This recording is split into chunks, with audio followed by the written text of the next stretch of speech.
Diqqat, O'zbekistonda to'y sezon boshlandi. Bu yil to'y qilmoqchi bo'lgan fuqarolarga hozirgina noxush xabarlar e'lon qilindi. Barcha fuqarolar tezda xabardor bo'ling. Assalomu alaykum hurmatli tomoshabinlar, tezkor yangiliklardan, birinchilardan bo'lib xabardor bo'lishni istasangiz, videorolik ostiga like tugmachasini bosib, kanalimizga obuna bo'lishni unutmang. Like bosgan insonni Xudoyim doim qo'llasin. Diqqat qiling. O'zbekiston Respublikasi Prezidenti Shavkat Mirziyoyev 21-aprel kuni korrupsiyaga qarshi kurashish bo'yicha yangi farmonni imzoladi.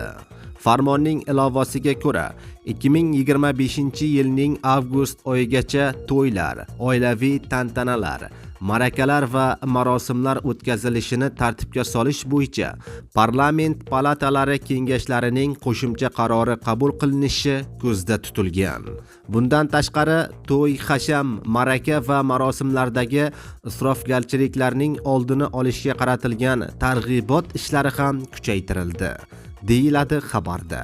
Hurmatli tomoshabinlar, xabarimiz keng tarqalib barchaga yetib borishligi uchun like tugmachasini bosib qo'yishni unutmang.